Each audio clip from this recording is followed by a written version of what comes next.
ஆதியாகமம் 20வது அதிகாரம் முடிச்சிட்டோம். இப்போது 21வது அதிகாரத்துக்குள்ளே நம்ம போகிறோம். ஸோ ஆதியாகமம் 21வது அதிகாரத்துக்குள்ளே வந்தோம்னா நீண்ட நாள் காத்திருப்பு அங்கே நிறைவேறுகிறது நம்ம பார்க்கிறோம். ஆதியாகமம் 21வது அதிகாரம் முதல் 2 வசனங்களில் கர்த்தர் தாம் சொல்லியிருந்தபடி சாராள் பேரில் கடாட்சமானார். கர்த்தர் தாம் உரைத்தபடியே சாராளுக்கு செய்தருளினார். ஆபிரகாம் முதிர் வயதாய் இருக்கையில் சாராள் கர்ப்பவதியாகி தேவன் குறித்திருந்த காலத்தில் அவனுக்கு ஒரு குமாரனை பெற்றாள். இது 21வது அதிகாரத்தில் முதல் 2 வசனங்களில் பார்க்கிறோம். தேவன் ஆபிரகாமை அழைத்ததை 12வது அதிகாரம் முதல் 4 வசனங்களில் பார்க்கிறோம். அப்போ அவனுக்கு வயசு 75 வயசு, இப்போ வயசு 100 வயசு. கர்த்தர் சொல்லியிருந்தபடி செய்தார், கர்த்தர் தாம் உரைத்தபடியே செய்தருளினார், கர்த்தர் தான் குறித்திருந்த காலத்தில் அதை நிறைவேற்றினார்னு சொல்லி 2 வசனத்தில் 3 முறை கர்த்தர் சொன்னபடி செஞ்சார்னு சொல்லி வருது. கர்த்தர் எப்போ சொன்னார் எப்போ செஞ்சாருன்னு பார்த்தோம்னு சொன்னால் 75 வயசில் சொன்னது 100 வயசில் நிறைவேறுது. காத்திருப்பு காலம் எவ்வளோ நாள்? 25 வருஷம் காத்திருப்பு காலம். இப்போ கர்த்தர் ஒரு காரியம் சொல்லி கர்த்தர் எனக்கு அதை நிறைவேற்றுவார் அப்படின்னு சொல்லி அவருடைய வாக்குத்தத்தத்தை அவருடைய வழி நடத்துதலை அல்லது நம்மளுடைய ஜெபங்களுக்கு விண்ணப்பங்களுக்கு பதிலை நாம் எதிர்பார்த்து காத்திருக்கும்போது நம்ம ஒரு குறிப்பிட்ட காலத்துக்குள்ளே எதிர்பார்க்குறோம். அந்த குறிப்பிட்ட காலத்துக்குள்ளே அந்த காரியங்கள் நிறைவேறலைன்னா நம்மை பொறுத்த வரைக்கும் அது கால தாமதமாகி போகுதுன்னு சொல்லி நம்ம நினைக்கிறோம். வேதத்தில் முக்கியமான சில கேரக்டர்ஸ், இப்போ ஆபிரகாம் விசுவாசிகளின் தகப்பன்னு சொல்லப்படுகிற ஒரு கேரக்டர். இந்த மாதிரி முக்கியமான கேரக்டர்ஸோடைய லைஃப்பில் ஆண்டவர் நமக்கு காண்பிக்கிற காரியம் என்னன்னு சொன்னால் வெகு கால தாமதம் கழித்து நிறைவேறுகிறது கூட கர்த்தருடைய திட்டமாகவும் அவருடைய காரியமாகவும் இருக்குதுன்னு சொல்லி. இப்போ ஆபிரகாம் ஒன்று பார்க்குறோம். வேறு யாராவது ஞாபகம் வருதா? ரொம்ப நாள் கழித்து நிறைவேறுறது யோசேப்பு சொல்லலாம். யோசேப்பை அடிமையாக விற்கும்போது 17 வயசு. அவன் அந்த தேசத்துக்கு அதிபதி ஆகும்போது அவனுக்கு 30 வயசு. 13 வருஷம் அவன் சிறைச்சாலையில் இருக்கிறத பார்க்குறான். ஸோ இங்கே 25 வருஷம், அங்கே 13 வருஷம். இன்னும் வேறு யாராவது? தாவீது அழைக்கும் போதும் அரௌண்டு 17 வயசு இருக்கணும். ஏன்னா அவன் 20 வயசுக்குள்ளே இருக்கிறான், யுத்தத்துக்கு அவன் போகலை.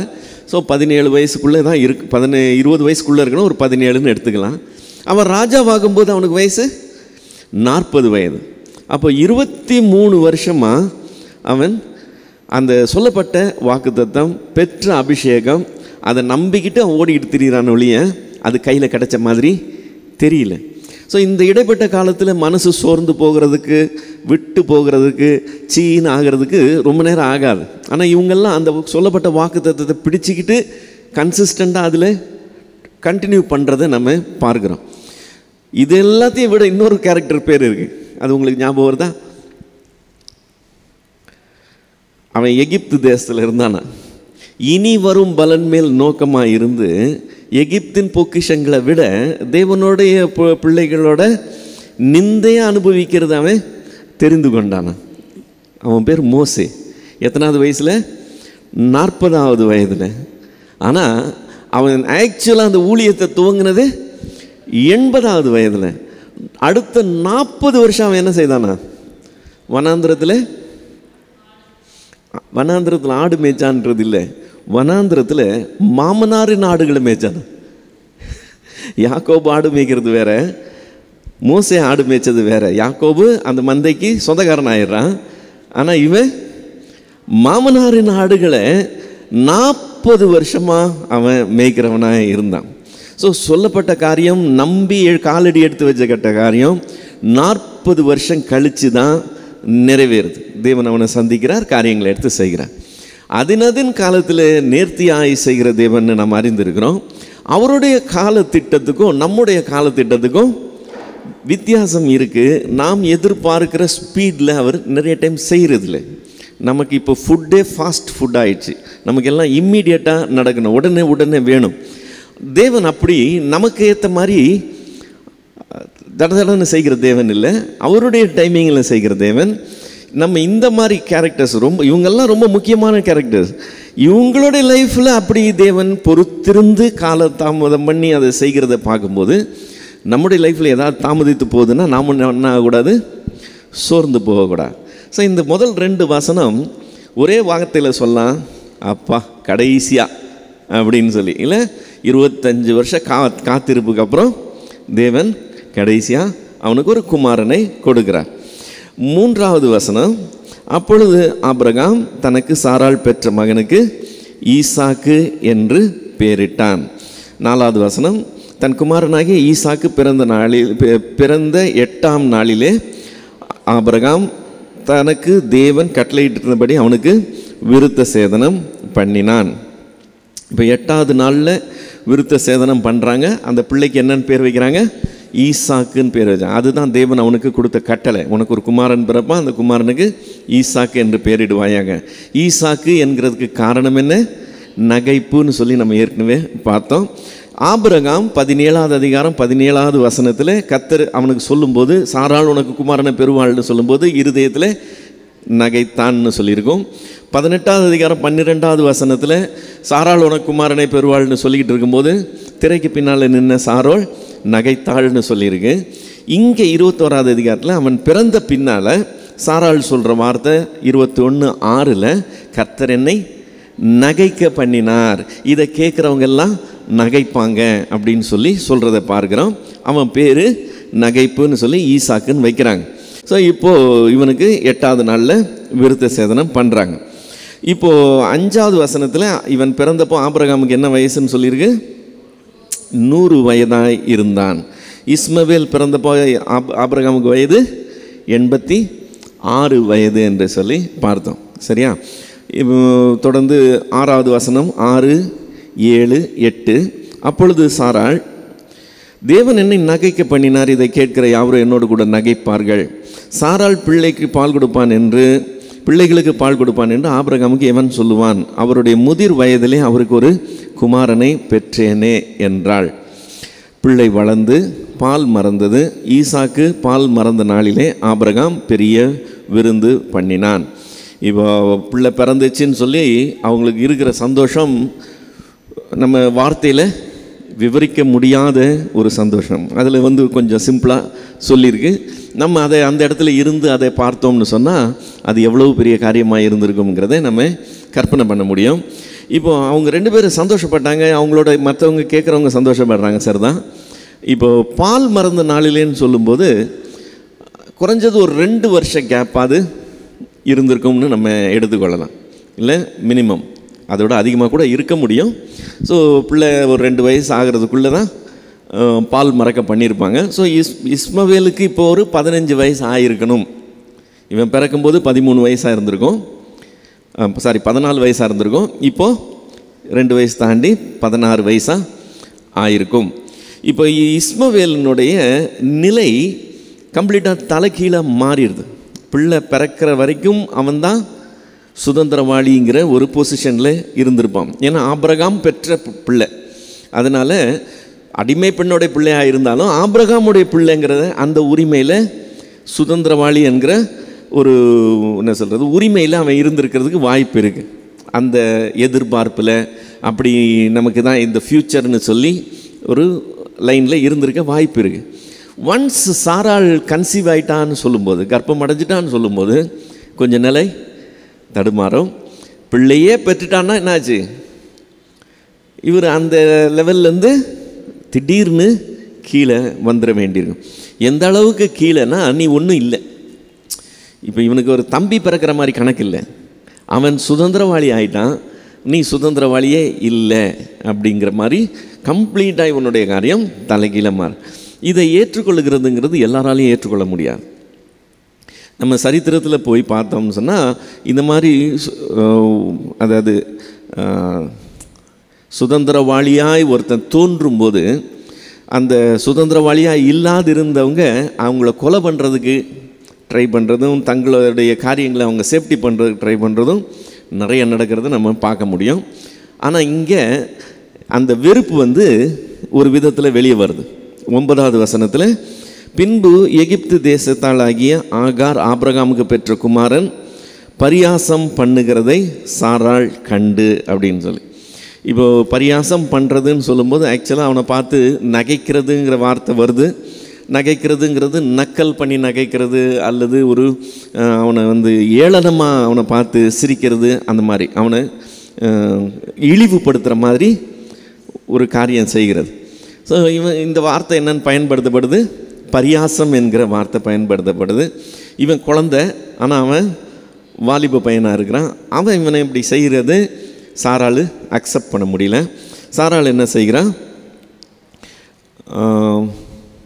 ஓகே, சாராள் இது கண்டு சாராள் போய் பிரச்சனை கிளப்புறான். அதுக்கு முன்னாடி இவங்களுக்குள்ளே இந்த வர்ற பிரச்சனையை பவுல் ஒரு பெரிய டீச்சிங்காகவே எடுத்துகிட்டு போகிறத நம்ம கலாத்தியரில் பார்க்குறோம் இல்லையா?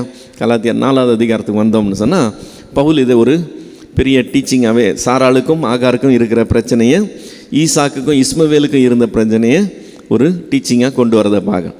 அந்த கலாத்தியரில் இருக்கிற அந்த சப்ஜெக்ட் நமக்கு புரியணும்னு சொன்னாங்க, அதனுடைய என்ன சொல்ல வருகிறான் என்கிறத ஒரு சம்மரைஸ் பண்ணிக்கிட்டோம்னா நமக்கு அது ஈஸியாக தெரிகிறதுக்கு வாய்ப்பு இருக்குது. சீனாய் மலையில் தேவன் மோசேயின் மூலமாய் நியாயப்பிரமாணத்தை கொடுக்கிறார். இந்த நியாயப்பிரமாணத்துக்கு பேர் என்னது? பழைய ஏற்பாடு. அதாவது உடன்படிக்கைன்னு சொல்கிறோம்ல, இது ஒரு உடன்படிக்கை. நியாயப்பிரமாணம் ஒரு தேவன் மனுஷரோட இஸ்ரவேல் ஜனங்களோட பண்ணின ஒரு உடன்படிக்கை. அந்த உடன்படிக்கையை கிறிஸ்து வரும்போது, மாம்சத்தில் அவர் தோன்றும்போது, அந்த நியாயப்பிரமாணத்தை அவர் மாற்றி போட்டார்னு நம்ம நினச்சி கொள்ளக்கூடாது. கிறிஸ்து என்ன செஞ்சார்? நியாயப்பிரமாணத்தை நிறைவேற்றுகிறார். கிறிஸ்து நியாயப்பிரமாணத்தை நிறைவேற்றிட்டு அந்த கிறிஸ்துவை விசுவாசிக்கிறவங்க அந்த விசுவாசத்தினால கிறிஸ்து சம்பாதிக்கிற நீதியை உடையவர்களாக ஆகிறாங்கன்னு ஒரு வழி உண்டு பண்ணுறார். இந்த உடன்படிக்கைக்கு பேர் என்னது? புதிய உடன்படிக்கை. என் இரத்தத்தினால் ஆகிய புதிய உடன்படிக்கை என்று சொல்லி நம்முடைய ஆண்டவர் சொல்கிறார். ஸோ அது பழைய உடன்படிக்கை, இது புதிய உடன்படிக்கை. அதனால தான் அதை பழைய ஏற்பாடுன்னு சொல்லுகிறோம், இதை புதிய ஏற்பாடுன்னு சொல்லுகிறோம். இப்போது கிறிஸ்து மாம்சத்தில் நியாயப்பிரமாணத்தை நிறைவேற்றி அப்படி ஒரு வழி உண்டு பண்ணினதை எல்லாரும் ஏற்றுக்கொள்ளலை. சிலர் ஏற்றுக்கொண்டாங்க, பலர் நியாயப்பிரமாணத்தை நாங்களாகவே நிறைவேற்றுகிறோம், அவர் என்ன எங்களுக்காக நிறைவேற்றுகிறதுன்னு அவரை விசுவாசிக்க மறுத்தாங்க. சிலர் தான் அவரை விசுவாசித்து அவர் உண்டாக்குன அந்த நீதிக்கு நாங்கள் சுதந்திரவாளி ஆகிறோம்னு அந்த விசுவாசத்தை ஏற்றுக்கொண்டாங்க. நிறைய பேர் அந்த கிறிஸ்துவை நாங்கள் விசுவாசிக்க வேண்டிய அவசியம் இல்லை, நியாயப்பிரமாணத்தை நாங்களே செய்கிறோம்னு போகிறாங்க. இப்போ நம்ம பவுலினுடைய ஊழியத்தில் பவுல் நீங்கள் நியாயப்பிரமாணத்தை நிறைவேற்ற ட்ரை பண்ணுறதுக்கும் கிறிஸ்துவை விசுவாசித்து அந்த நீதியை அடைகிறதுக்கும் என்ன வித்தியாசங்கிறத அவன் போதிக்க ட்ரை பண்ணும்போது, இங்கே ஆகாரும் சாராளுக்கும் ஈசாக்குக்கும் இஸ்மவேலுக்கும் நடக்கிற அந்த கிளாஷை அங்கே யூஸ் பண்ணுறதை பார்க்குறோம். பவுல் எடுத்துக்கொள்ளுகிற பாயிண்ட் என்னன்னு சொன்னால், மோசே மூலமாக நியாயப்பிரமாணம் கொடுக்கப்பட்டது உண்மைதான்.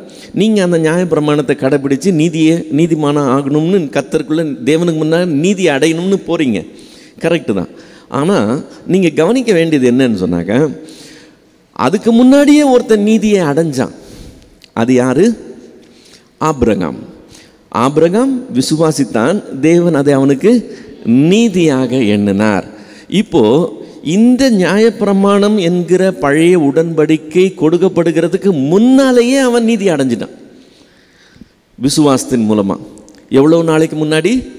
430 வருஷத்துக்கு முன்னால் தேவன் அவன் தேவனை விசுவாசித்தான், தேவன் அதை நீதியாக எண்ணினார்னு கொடுக்கப்பட்டிருக்கு. இப்போ ஆபிரகாம் விசுவாசித்து நீதி அடைஞ்சது போல கிறிஸ்துவ விசுவாசிக்கிறவங்க நீதி அடைகிறாங்கன்னு சொல்லி இவன் தன்னுடைய வாதத்தில் எடுத்து வைக்கிறத நம்ம பார்க்குறோம். இப்போ நியாயப்பிரமாணத்தில் வாக்கு தத்தம்னு ஒன்றும் கிடையாது. நியாயப்பிரமாணத்தில் நீ கீழ்ப்படிஞ்சனா இது கிடைக்கும் அப்படின்னு சொல்லி. ஆனால் ஆபிரகாம் விசுவாசித்தான்னா எதை விசுவாசிக்கிறான்? வாக்கு தத்தம். நான் உன்னுடைய சந்ததியை இப்படி பெருக பண்ணுவேன்னு அவர் சொல்லுகிறார். அதையும் விசுவாசிக்கிறான். தேவன் அதை நீதியாக எண்ணினார்னு. இப்போ அவனுக்கு ஒரு வாக்குத்தத்தம் கொடுக்கப்படுது. நம்ம 25 வருஷம் அவன் காத்திருந்தான்னு சொல்லுகிறோம். எதின் அடிப்படையில் காத்திருக்கிறான்? எனக்கு ஒரு வாக்குத்தத்தம் கொடுக்கப்பட்டதுன்னு சொல்லி அந்த வாக்குத்தத்தத்தின் அடிப்படையில் அவன் காத்திருக்கான். நியாய பிரமாணத்தில் அந்த மாதிரி வாக்குத்தத்தம் ஒன்றும் கிடையாது. நீ செஞ்சனா உனக்கு இது கிடைக்கும், செஞ்சனா இது உனக்கு கிடைக்கும், செய்யலைன்னா இது கிடைக்கும்னு சொல்லி அப்படி போகிற காரியம். ஸோ இங்கே நியாயப்பிரமாணத்தில் வாக்குத்தத்தம் இல்லை, அதில் வாக்குத்தத்தம் இருக்குது. இப்போது சாராளுக்கு வாக்குத்தத்தம் இருந்துச்சு. என்னன்னு? நீ ஒரு பிள்ளையை பெறுவ, அவனிடத்தில் என்னுடைய சந்ததி விளங்குங்கிறது அந்த வாக்குத்தத்தம். சாராளுக்கு வாக்குத்தத்தம் இருந்தது. ஆகாருக்கு வாக்குத்தத்தமே கிடையாது. அதை தான் இவன் இங்கே கோட் பண்ணுறதை பார்க்குறோம். நியாயப்பிரமாணத்தில் வாக்குத்தத்தம் இல்லை, கிறிஸ்துவுக்குள்ளே வாக்குத்தத்தம் இருக்குது. அதனால தான் அதை விசுவாசிக்கும் போது நாங்கள் நீதி அடைகிறோம்னு சொல்லி அவன் சொல்லுகிறான். அதுக்கப்புறம் இந்த சீனாய் மலையில் அது கொடுக்கப்பட்டதில்ல, மோசே மூலமாக நியாயப்பிரமாணம் கொடுக்கப்படுதில்ல, அந்த சீனாய் மலையை இப்போ இருக்கிற எருசலேமுக்கு அவன் ஒப்பிட்டு கொண்டு போயிடுறான். நியாயப்பிரமாணத்துக்கு கீழே அடிமைகளாக இருக்கிறாங்க அப்படின்னு சொல்லி, ஆகார் அடிமையாக இருந்தால் நியாயப்பிரமாணத்தை கடைபிடிக்கிறவங்களும் அந்த அடிமைத்தனத்தில் தான் இருக்கிறாங்க. அடிமைத்தனத்தின் நுகத்திலிருந்து அவங்க வெளியே வரல. கிறிஸ்துவின் மூலமாக உனக்கு விடுதலை கிடைக்குது, உனக்கு அங்கே வாக்குத்தத்தம் இருக்குதுன்னு காண்பிச்சுட்டு, இதை அந்த எருசலேமுக்கு சொல்லிட்டு கிறிஸ்துவின் மூலமாக விசுவாசிக்கிறவங்கள மேலான எருசலேம்னு சொல்லி இனி வரப்போகிற எருசலேமின் பிள்ளைகள் என்று சொல்லி கொண்டு போகிறான். புரியுதுங்களா? இப்போ இவ்வளோ நேரம் உள்ள காரியம் என்னன்னு விளங்கிச்சா? இப்போ இவ்வளவு காரியத்தையும் அந்த வேத பகுதியை படிக்கும்போது நமக்கு இப்போ நான் சொன்ன காரியங்கள் அதில் வர்றதை நீங்கள் பார்க்க முடியும். கலாத்தியர் 4வது அதிகாரம் 22லேருந்து 31 வரைக்கும். கலாத்தியர் 4 22லேருந்து 31 வரைக்கும். ஆபிரகாமுக்கு 2 குமாரர் இருந்தார்கள் என்று எழுதியிருக்கிறது. ஒருவன் அடிமையானவனிடத்தில் பிறந்தவன், ஒருவன் சுயாதீனமானவனிடத்தில் பிறந்தவன். அடிமையானவளிடத்தில் பிறந்தவன் மாம்சத்தின்படி பிறந்தான், சுயாதீனமானவளிடத்தில் பிறந்தவன் வாக்குத்தத்தத்தின்படி பிறந்தான். இவைகள் ஞான அர்த்தம் உள்ளவைகள். இந்த ஸ்திரீகள் 2 ஏற்பாடுகளாம். ஒன்று சீனாய் மலையில் உண்டான ஏற்பாடு, அது அடிமைத்தனத்திற்குள்ளான பிள்ளையை பெறுகிறது. அது ஆகார் என்பவள் தானே. ஆகார் என்பது அரபி தேசத்தில் உள்ள சீனாய் மலை. அந்த ஆகார் இப்பொழுது இருக்கிற எருசலேமுக்கு சரி, அவள் தன் பிள்ளைகளோட கூட அடிமைப்பட்டிருக்கிறாளே. மேலான எருசலேமோ சுயாதீனம் உள்ளவள், அவளே நம் எல்லாருக்கும் தாயானவள். அந்தபடி பிள்ளை பெறாத மலடியே மகிழ்ந்திரு, கர்ப்ப வேதனைப்படாதவளே களிப்பாய் எழும்பி ஆர்ப்பரி. புருஷன் உள்ளவளை பார்க்கிலும் அநாத ஸ்திரீக்கே அநேக பிள்ளைகள் உண்டு என்று எழுதியிருக்கிறது. சகோதரரே, நாம் ஈசாக்கை போல வாக்குத்தத்தத்து பிள்ளைகளாய் இருக்கிறோம். அதிலும் மாம்சத்தின்படி பிறந்தவன் ஆவியின்படி பிறந்தவனை அப்பொழுது துன்பப்படுத்தினது போல இப்பொழுதும் நடந்து வருகிறது. இதை குறித்து வேதம் என்ன சொல்லுகிறது? அடிமையானவனின் மகன் உள்ளவளுடைய குமாரனோட சுதந்திரவாளியாய் இருப்பதில்லை. ஆகையால் அடிமையானவளையும் அவளுடைய மகனையும் புறம்பே தள்ளு என்று சொல்லியிருக்கு. இப்படி இருக்க சகோதரரே, நாம் அடிமையானவளுக்கு பிள்ளைகளாய் இராமல் சுயாதீனம் உள்ளவளுக்கே பிள்ளைகளாய் இருக்கிறோம்னு சொல்லி பழைய ஏற்பாட்டில் நடந்த ஒரு சம்பவத்தை இன்னைக்கு உள்ள ஒரு ஃபிலாசபி கிளாஷ் இருக்குது. இயேசுவை ஏற்றுக்கொள்ளணுமா, இயேசுவை ஏற்றுக்கொள்ள வேண்டாமா, நியாயப்பிரமாணத்தின்படி நீதியா இல்லை கிறிஸ்துவை விசுவாசிக்கிறதுன்படி நீதியாங்கிற அந்த பிரச்சனையில் தன்னுடைய வாதத்தில் பவுல் அதை கொண்டு வந்து இங்கே போதிக்கிறத நம்ம பார்க்குறோம்.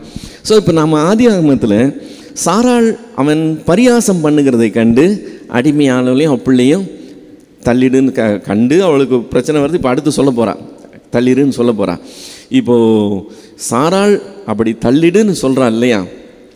அப்படி தள்ளிடுன்னு சொல்லும்போது அந்த நியாயப்பிரமாணமும் அவளுடைய காரியங்களையும் நம்ம புறம்பே தள்ளி கிறிஸ்துவை ஏற்றுக்கொள்ளணும் என்கிறது பவுலினுடைய உபதேசமாக இருக்குது.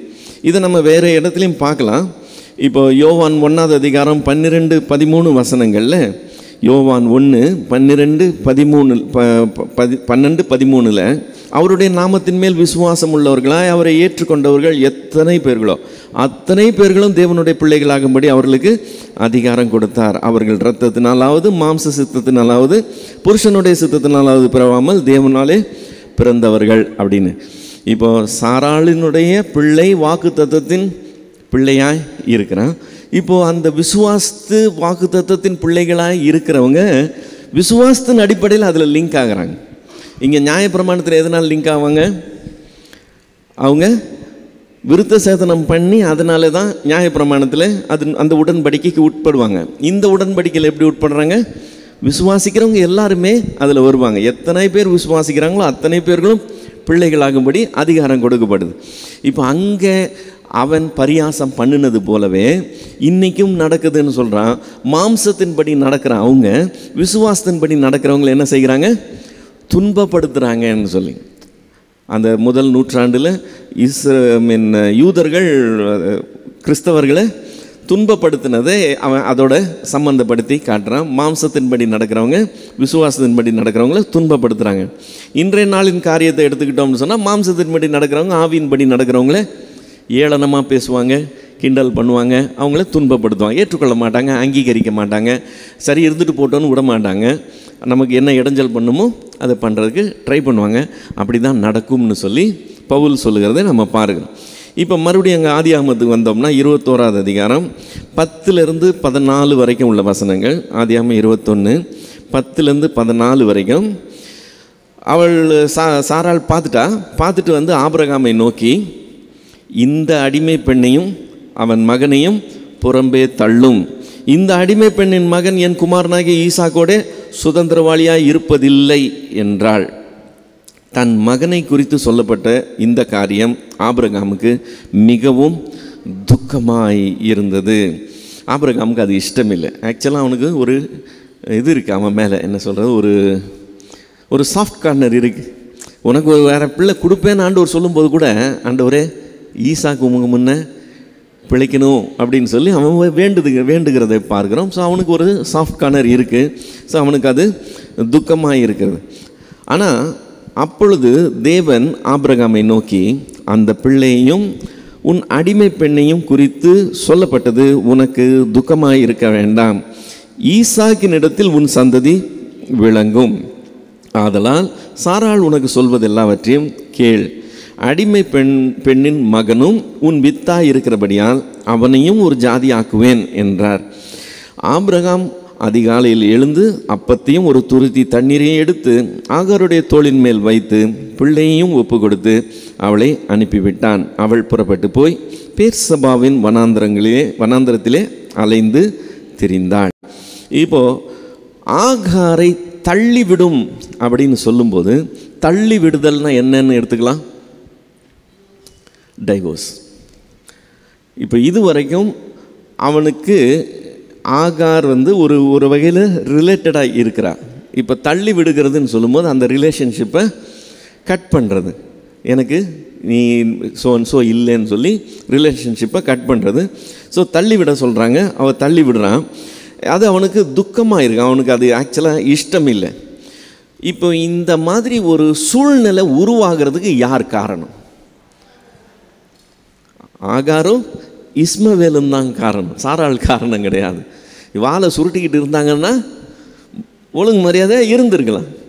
ஆனால் அவங்க தங்களுடைய நிலை ஏற்கனவே வீக்காக இருக்கும்போது, அப்படி வீக்காக இருக்கிற இடத்துல நம்ம பாட்டுக்கு சேஃபாக இருப்போம்னு இல்லாமல் தங்களை கொஞ்சம் அசர்ட் பண்ண ட்ரை பண்ணும்போது சாராள் என்ன செய்கிறா, இதை முளையிலே கிள்னா தான் சரி வரும்னு சொல்லி அவள் மூவ் பண்ணுறதை நம்ம பார்க்குறோம். சாராள் விட்டு கொடுத்துருந்தானே என்ன ஆயிருக்கும், இது வளர்ந்துருக்கும். ஈசாக்கினுடைய நிலைமை கொஞ்சம் அவனுடைய சேஃப்டியே கொஸ்டின் ஆகிருக்கும். ஸோ ஆகாரும் இஸ்மவேலும் இதை தங்க மேலே வர பண்ணுறாங்க. ஸோ அவங்களுடைய மிஸ்டேக். ஓகே, இப்போ இந்த மிஸ்டேக் இவங்க செஞ்சு இவ்வளோ பெரிய காரியம் நடக்கும்போது ஆபிரகாமுக்கு துக்கமான காரியம். ஆண்டவரும் சொல்கிறாரு அவளை அனுப்பிச்சிருப்பான்னு சொல்லி. ஆனால் இதில் சில நன்மைகள் விளைகிறது நம்ம பார்க்குறோம். அவள் கன்சீவ் ஆனால, கர்ப்பமானால, முதல்ல ஆகார் கர்ப்பமானப்போ தன் நாச்சியாரை எப்படி பார்த்தாலும் அற்பமாக எண்ணுனா உடனே சாராளுக்கு கோபம் வந்துருச்சு. ஆபிரகாம்கிட்ட சண்டை பிடிக்கிறான். ஆபிரகாம் என்ன சொல்கிறான், அவள் உன் அடிமைப்பெண் உங்ககிட்ட இருக்கிறான், நீ என்ன வேணால் செஞ்சுக்கோன்னு சொல்ல இவள் போட்டு அவளை டார்ச்சர் பண்ண அவள் ஓடி போயிட்டான். இப்போ ஓடி போனவளை தேவதூதன் சந்திக்கிறான். சந்தித்து என்னன்னு சொன்னால், ஆகாரேன்னு சொல்லலை, சாராயின் அடிமை பெண்ணாகி ஆகாரே, சாராயின் அடிமை பெண்ணாகி ஆகாரே தான் அவளுக்கு டைட்டிலே. இப்போ இங்கேருந்து தள்ளிவிடும்னு சொல்லும்போது, வெளியே போகும்போது அடிமை பெண்ணுங்கிற அந்த பட்டத்துலேருந்து அவன் வெளியே வந்துடுறான். இப்போ இனிமேல் பேசும்போது டைரெக்டாக ஆகாரேன்னு சொல்லி கூப்பிட்றாங்க. ஸோ இவளுக்கு அடிமைத்தனத்துலேருந்து ஒரு விடுதலை கிடைக்கிறது ஒரு ப்ளஸ் பாயிண்ட் இல்லையா? செகண்ட் என்னன்னு சொன்னால், இஸ்மவேல் எப்படி தான் சுதந்திரவாளியாக இல்லைன்னா கூட ஆபிரகாமுடைய வித்து மட்டும் கிடையாது, விருத்த சேதனத்தின் மூலமாக அந்த உடன்படிக்கை, தேவன் ஒரு உடன்படிக்கை பண்ணார் பார்த்தீங்களா, அந்த உடன்படிக்கையில் விருத்த சேதனம் மூலமாக லிங்க் ஆனவன். இப்போ கேத்துராள் மூலமாக கூட அவனுக்கு 6 பிள்ளைங்க உண்டு. அந்த பிள்ளைங்க விருத்த சேதனம் பண்ணப்பட்டதா நமக்கு வேதத்தில் இல்லை. ஆனால் இஸ்மவேல் விருத்த சேதனம் பண்ணப்பட்டான். ஸோ இந்த விருத்த சேதனத்தின் மூலமாக இவன் ஆபிரகாமோட அந்த உரிமை கொண்டாட முடியும். தேவனோட உடன்படிக்கை பண்ணியிருக்கிறேன்னு சொல்லி உரிமை கொண்டாட முடியும். இப்போ அந்த உரிமை இருக்குது, ஆபிரகாமால் தள்ளிவிடப்படுறாங்க. இப்போ இவன் சுதந்திரமாக செயல்படலாம். இப்போ இவங்க அம்மாவுக்கு அடிமைத்தனம் போயிடுச்சு, இவனை கட்டுப்படுத்துது, அந்த கட்டுப்பாடுகள் நீங்கிருது, இவன் கொஞ்சம் சுதந்திரமாக செயல்படுறதுக்கு வாய்ப்பு இருக்குது. ஸோ இந்த லாஸ் மாதிரி இருந்தால் கூட இந்த லாஸ்லேயே அவங்களுக்கு கொஞ்சம் லாபமும் இருக்கிறத நம்ம பார்க்குறோம். சரி, இப்போது 14வது வசனத்துக்கு வந்தோம்னா அது முக்கியமான வசனம். 14வது வசனம் என்ன சொல்லுது? ஆபிரகாம் அதிகாலையில் எழும்பி செயல்படுறான்னு இருக்கு. சாராள் அனுப்பிவிடுன்னு சொல்லிட்டா, மனசுக்கு கஷ்டமாக இருக்குது, அனுப்ப இவனுக்கு இஷ்டம் இல்லை. ஆனால் தேவன் சொல்கிறாரு, இந்த விஷயத்தில் சாராள் சொல்கிற வார்த்தைக்கு நீ செவி கொடு, அவனை அனுப்பிச்சிரு, அவனும் ஒரு ஜாதி ஆக்குவேன், இதெல்லாம் நைட்டு சொல்லிட்டார். இப்போ நைட்டு தேவன் சொல்லியிருக்கிறார். நம்ம வீட்டில் ஒருத்தரை அனுப்பிச்சுவிட சொல்லி தேவன் சொன்னார்னு வச்சுக்கோங்களேன், ஸோ வீட்டில் இருக்கக்கூடாது அனுப்பிச்சுடுன்னு சொல்லியிருந்தாருன்னா, நம்ம காலையில் எழுந்திரிச்சு அவங்கள எப்படி அனுப்பி விடுவோம்னு கொஞ்சம் கற்பனை பண்ணி பாருங்கள். ஃபர்ஸ்ட் ஆஃப் ஆல் காலையில் எழுந்திரிச்சு பல்லு வளர்க்குறதுக்கு முன்னாடி வா ஆண்டவர் ஒன்று அனுப்புனாருன்னு சொல்ல மாட்டோம். கொஞ்சம் செட்டில் ஆனதுக்கப்புறம் இந்த மாதிரிமா நைட்டு ஆண்டவர் சொல்லியிருக்காரு, உன்னை அனுப்பிட சொல்லியிருக்கிறாருன்ற பாம்பை போடுவோம். போட்டுட்டு என்ன சொல்லுவோம்? பேக் பண்ணு, உன்னுடைய உடைமைகள்லாம் பேக் பண்ணு. காலை சாப்பாடு சாப்பிட்டு முடிச்சிடுவாங்க. இவங்க பேக் பண்ணி முடிக்க மத்தியானம் ஆயிரும். ஒருவேளை மத்தியானம் சாப்பாடு கூட சாப்பிட்டுட்டு நைட்டுக்கு வேண்டியதை பேக் பண்ணிவிட்டு அவங்க புறப்பட்டு போகும்போது மத்தியானம் ஒரு 2 மணி அல்லது 3 மணி இருக்கிறதுக்கு வாய்ப்பு.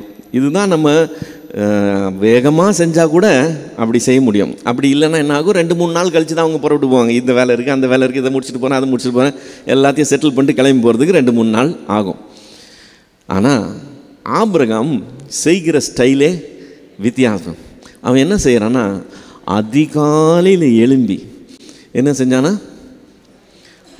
கொஞ்சம் அப்பம் கையில் கொடுத்து, ஒரு பாட்டில் வாட்டர் பாட்டிலை கையில் கொடுத்து, பிள்ளையும் கையில் ஒப்படைச்சி போயிட்டு வான்னு அனுப்பிச்சிட்டானா. இப்போது ஒரு தாயையும் பிள்ளையும் வனாந்திரத்தில் கொஞ்சம் அப்பமும் கொஞ்சம் இது மட்டும் ஒரு தண்ணி மட்டும் கொஞ்சம் கொடுத்து அனுப்பிட்டதை நாம் பார்த்தோம்னா ஆபிரகாமை என்னன்னு சொல்லுவோம்? நெஞ்சில் ஈரமே இல்லாமல் நடந்துக்கிறான்னு தான் யாருமே சொல்லுவோம். இது எப்படி, இது தாயையும் பிள்ளையும் வனாந்திரத்தில் இப்படி துரத்தி விடலாமான்னு சொல்லி எல்லாரும் சொல்லுவோம். மற்றவங்க என்ன சொல்கிறாங்கன்றதை பற்றி ஆபிரகாமுக்கு கவலையே கிடையாது. ஆபிரகாமுடைய கவலையெல்லாம் என்னன்னு சொன்னால், தேவன் என்ன சொல்கிறாருங்கிறது தான். தேவன் என்ன சொல்லியிருக்கிறாரோ அதை செய்கிறது தான் என்னுடைய முதல் காரியம், மற்றது எல்லாம் அப்புறம்தான். இதுதான் ஆபிரகாமுடைய கீழ்ப்படிதல், அந்த ஸ்டைல். இது ஆச்சரியமான கீழ்ப்படிதல். இதை நம்ம பார்த்து கற்றுக்கொள்ளணும். இப்போ நம்ம அவங்க என்ன நினைப்பாங்க, இவங்க என்ன நினைப்பாங்கன்னு நம்ம சமுதாயத்துக்கும் குடும்பத்துக்கும் இதுக்கும் அதுக்கெல்லாம் பார்த்து நம்ம நடக்கும்போது நிறைய காரியங்களில் தேவனுடையதை செய்கிறதற்கு நம்ம தாமதப்படுத்தி நிதானப்படுத்தி ஸ்லோவாக இவன் மூஞ்சி அவன் மூஞ்சியும் பார்த்து நம்ம செய்கிறதா இருக்குது. ஆபிரகாம் எதை பற்றியும் கவலைப்படுறதே கிடையாது. இது வரைக்கும் நடந்தது மட்டும் பார்த்தோம்னா 12வது அதிகாரத்தில் புறப்பட்டு போன்னு சொன்னார். ஒரு கொஸ்டின் கிடையாது, என்ன ஏது எப்படி என்ன. எவ்வளோ பேர் இவங்கிட்ட கேள்வி கேட்பாங்க, இவன் எல்லாருக்கும் பதில் சொல்லணும். அதை பற்றியெல்லாம் கவலையே கிடையாது. பேக் பண்ணால் புறப்பட்டு போய்கிட்டே இருந்தான். அப்புறம் விருத்த சேதனம் பண்ண சொல்கிறாரு. என்ன ஏதுன்னே தெரியாது. விருத்த சேதனம் பண்ணால் என்ன நடக்கும்னே தெரியாது. அது வலி வேதனை எப்படி இருக்குன்னு தெரியாது. எவ்வளோ நாள் ஆகும் சரியாகிறதுன்னு தெரியாது. என்ன வைத்தியம் பண்ணணும் தெரியாது. சொல்லிட்டு போயிட்டாரு. அதுக்கு ஒரு டேட் ஃபிக்ஸ் பண்ணி, அதுக்கு ஒரு பிளான் பண்ணி, அதுக்கு அரேஞ்ச்மெண்ட் பண்ணி பண்ணுறதெல்லாம் இல்லை. அந்நாளில் தானே செய்தான்னு வசனம் சொல்லணும். அந்நாளில் தானே செய்தான். எப்படி தான் அப்படி செய்தான்னு தெரியாது. அப்போ செஞ்சதுனால என்ன நடக்குங்கிறத பற்றி கவலையே கிடையாமல் கர்த்தர் சொல்லிட்டார், அதை செய்யணும். இப்போ இதை நைட்டு சொல்லியிருக்கிறாரு, அதிகாலையில் எழும்பி முதல் வேலையாக செய்கிறது. ஸோ கன்சிஸ்டண்ட்டாக அவனுக்கு அந்த கீழ்ப்படிதல் இருந்துக்கிட்டே இருக்குது. அந்த கீழ்ப்படுகிற விதமும் அந்த வேகமும் பொதுவாக நம்ம ஜனங்க மத்தியில் பார்க்க முடியாது. ஆபிரகாமை பார்த்து நம்ம கற்றுக்கொள்ள வேண்டிய முக்கியமான காரியம் என்னன்னு சொன்னால், இந்த கீழ்ப்படிதல். எதை பற்றி அஞ்சாமல் காலடி எடுத்து வைக்கிறது. என்ன வருதோ அதை அப்புறம் பார்த்துக்கலாம் அப்படிங்கிறது தான் அவனுடைய காரியம். இவன் அப்படி கீழ்ப்படுகிறான். இப்போ இவன் என்ன செய்கிறா, பேர்சபாவின் வனாந்திரத்தில் கொண்டு போய் அலைகிறான். இப்போது இந்த ஆகார் எந்த தேசத்து பெண்ணுன்னு சொல்லியிருக்கு? எகிப்து தேசத்து பெண்ணாகிய ஆகாருன்னு தான் வருது. அவள் தன்னுடைய மகனுக்கு பொண்ணு பார்க்கறது கூட எகிப்து தேசத்து பொண்ணு தான் பார்க்குறாருன்னு நம்ம 21வது வசனத்தில் பார்க்கலாம். இதே அதிகாரம் 21வது வசனத்தில் பார்க்குறோம். இப்போ 15லேருந்து 20 வரைக்கும் உள்ள வசனங்களை வாசித்தோம்னா ஆகாருக்கு என்ன நடக்குதுன்னு இருக்கு. ஆகாருக்கு என்ன நடக்குது? 15லேருந்து, துருத்தியில் இருந்த தண்ணீர் செலவழிந்த பின்பு அவள் பிள்ளையை ஒரு செடியின் கீழே போட்டு விட்டு, பிள்ளை சாகிறதை நான் பார்க்க மாட்டேன் என்று எதிராக அம்பு எய்யும் தூரத்தில் போய் உட்கார்ந்து சத்தமிட்டு அழுதாள்னு. இப்போ கையில் இருந்த தண்ணி காலி ஆகிற வரைக்கும் அவங்க என்ன செஞ்சுருக்கிறாங்க? என்ன பேர்சபாவின் வனாந்திரத்தில் அவன் என்ன செஞ்சாலாம்? அலைந்து திரிந்தாள்னு. இப்போது அவங்க எந்த பிரயாணத்துக்குன்னு சொல்லி எந்த ஆயத்தமும் பண்ணலை. இப்போ பிரயாணம் பண்ணுறோம்னா என்ன அர்த்தம்? இங்கேருந்து நம்ம அங்கே போகிறோம்னு திட்டம் பண்ணி கிளம்புறதுக்கு பேர் தான் பிரயாணம் பண்ணுறது. இவங்க நைட்டு படுக்க போகும்போது இவங்க யாரும் அதை திட்டம் பண்ணலை. காலையில் எந்திரிச்சு நீ போன்னு சொல்லிட்டாங்க, அவ்வளோதான். எங்கே போகிறோன்னு தெரியாது. இப்போ அந்த ஏரியாவில் அவள் அலைந்து திரிகிறான். முன்னாலையும் பின்னாலையும் போயிட்டு வந்திருப்பா.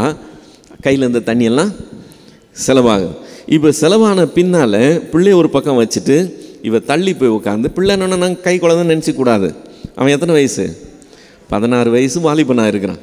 அவனை ஒரு பக்கம் போட்டு இவ ஒரு பக்கம் போய் ஒன்று அழுகிறா. இப்போ 17வது வசனத்தில், தேவன் பிள்ளையின் சத்தத்தை கேட்டார். தேவதூதன் வானத்திலிருந்து ஆகாரை கூப்பிட்டு, ஆகாரே உனக்கு என்ன சம்பவித்தது? பயப்படாதே. பிள்ளை இருக்கும் இடத்திலே தேவன் அவன் சத்தத்தை கேட்டார். நீ எழுந்து பிள்ளையை எடுத்து அவனை உன் கையிலே பிடித்து கொண்டு போ, அவனை பெரிய ஜாதி ஆக்குவேன் என்றார். தேவன் அவளுடைய கண்களை திறந்தார். அப்பொழுது அவள் ஒரு தண்ணீர் துறவை கண்டு போய் துருத்தியிலே தண்ணி நிரப்பி பிள்ளைக்கு குடிக்க கொடுத்தாள். தேவன் பிள்ளையுடனே இருந்தார். அவன் வளர்ந்து வனாந்திரத்திலே குடியிருந்து வில்வித்தையிலே வல்லவனானான். அவன் பாரான் வனாந்திரத்திலே குடியிருக்கையில் அவனுடைய தாய் எகிப்து தேசத்தாளாகிய ஒரு பெண்ணை அவனுக்கு விவாகம் பண்ணிவித்தாள் அப்படின்னு சொல்லி முடியுது. இப்போது ஆகார் அங்கே அழுகிறா. ஆண்டவர் அந்த சத்தத்தை கேட்டு, பிள்ளையுடைய பிரச்சனையை நான் பார்த்தேன், பிள்ளையினுடைய சத்தத்தை நான் கேட்டேன்னு அவளுடைய கண்ணை திறக்கிறார். இப்போ அவளுடைய கண்ணை திறக்கிறாருன்னா என்ன அர்த்தம்? புதுசாக அங்கே தண்ணி உண்டாக்குனார்னு அர்த்தம் இல்லை. தண்ணி ஏற்கனவே இருக்குது, அவள் கண்ணுக்கு அது தெரியல. இப்போ வனாந்திரமான பிரதேசத்தில் போனோம்னு சொன்னாக்க வெயில் அதிகமாக இருக்கும்போது காணல் நீர் இருக்கும். நீங்கள் பார்க்குற இடத்துலலாம் தண்ணி நிற்கிற மாதிரி தெரியும். நீங்கள் அங்கே கிட்ட போய் பார்த்தா தான் தண்ணி இல்லைன்னு தெரியும். அது அந்த வெப்பத்தினால உண்டாகிற ஒரு பிம்பம். ஸோ நம்ம அதை பார்த்து ஏமாந்து உண்மையிலேயே தண்ணி இருந்தால் கூட அது தண்ணியாக கண்ணுக்கு தெரியாது. இப்போ இவளுக்கு தண்ணி இருந்தது கண்ணுக்கு தெரியல. ஆண்டவர் தண்ணி இருக்கிற இடத்த காண்பித்து அவன் பிள்ளையும் தாயும் அவர் காப்பாற்றுகிறார். இப்போ இங்கே நம்ம கவனிக்கும் போது இஸ்மவேலை பற்றி ஆண்டவர் தொடர்ச்சியாக திரும்ப ஒரே காரியத்தை சொல்லிட்டு வர்றார். என்ன சொல்கிறாரு? நான் அவனை ஒரு ஜாதி ஆக்குவேன், நான் அவனை ஒரு ஜாதி ஆக்குவேன், அவனை பெரிய ஜாதி ஆக்குவேன். இதை திரும்ப சொல்கிறார். ஆபிரகாம் கிட்ட 16வது அதிகாரம் 11, 12 ஒரு தடவை சொல்கிறார். 17வது அதிகாரம் 20வது வசனத்தில் ஒரு தடவை சொல்கிறாரு. இப்போ இங்கே இந்த அதிகாரத்திலே ஆபிரகாம் கிட்ட நைட்டு ஒரு தடவை சொல்லியிருக்கிறாரு, ஆகார் கிட்ட இங்கே ஒரு தடவை சொல்கிறார், நான் அவனை பெரிய ஜாதி ஆக்குவேன். இப்போ இந்த இஸ்மவேலை பற்றி நம்ம ஏற்கனவே பார்த்தோம். இஸ்மவேல் யார் இல்லைன்னு பார்த்தோம். இஸ்மவேல் யார் இல்லைன்னு பார்த்தோம். இஸ்மவேல் இன்று இருக்கிற இஸ்லாமியர்கள் அல்லன்னு பார்த்தோம். சரி, முக்கியமான காரியங்களை மறந்துடாதீங்க. நமக்கு சபையில் அது சொல்லி கொடுக்கப்படுகிறது இல்லை. புல்பிட்லேருந்து பிரசங்கிக்கும் போது இதை யாரும் சொல்கிறது கிடையாது, இதில் யாரும் நம்மை பழக்குவிக்கிறதே கிடையாது. இதை நாம் சத்தியம் என்று காரியங்களை விளங்கி கொள்ள வேண்டியிருக்கும். புரியுதுங்களா? ஏன்னா சத்தியம் இல்லாத காரியம் சத்தியம் என்கிற போர்வையில் நம்ம மத்தியில் வந்துடுது. அதை நாமும் ஒப்புக்கொள்ளுகிறோம். இஸ்லாமியர்கள் இஸ்மவேலை சேர்ந்தவங்க இல்லை. புரியுதுங்களா? ஆபிரகாமுக்கு 2 குமாரர் இருந்தாங்க. ஒருத்தன் வாக்குத்தத்தத்தின்படி வந்தவன், ஒருத்தன் மாம்சத்தின்படி பிறந்தவன். இந்த வாக்குத்தத்தத்தின்படி பிறந்த ஈசாக்கின் வழியில் வர்றவங்க யூதர்கள். கிறிஸ்து அந்த வழியில் வருகிறார். ஸோ இது ஆபிரகாமினுடைய குடும்பத்திலிருந்து ஏற்படுகிற காரியம். அதே ஆபிரகாமினுடைய குடும்பத்திலிருந்து தான் நாங்களும் தோன்றினோம் என்று சொல்லி மற்றொரு பெரிய மதம் கொண்டாடுது. அந்த பெரிய மதம் என்னன்னு சொல்லுது? நாங்கள் இஸ்மவேலின் வழியில் வந்தவங்க, எங்களுக்கும் ஆபிரகாமோட சுதந்திரம் இருக்குன்னு சொல்லி அதுவும் சொந்தம் கொண்டாடுது. ஆக்சுவலாக அப்படி இல்லை. அதுக்கு போதுமான ஆதாரமே கிடையாது. ஓகே, இஸ்மவேல் பெரிய ஜாதி ஆனாலும் அந்த ஜாதி காலப்போக்கில் மற்ற ஜாதிகளோட கலந்து அது இல்லாமல் போச்சு. இஸ்மவேல் என்கிற ஜாதி கிடையாது. இஸ்மவேல்னா அர்த்தம் என்னது? தேவன் கேட்டார் அல்லது கேட்கிற தேவன், அதுதான் இஸ்மவேல். இஸ்லாம்னா என்ன அர்த்தம்?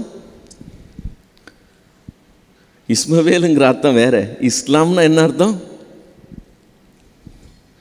சரண்டர்,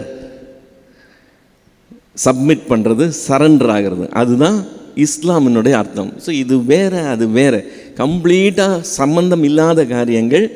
இது நம்ம மத்தியில் நம்பப்படுது.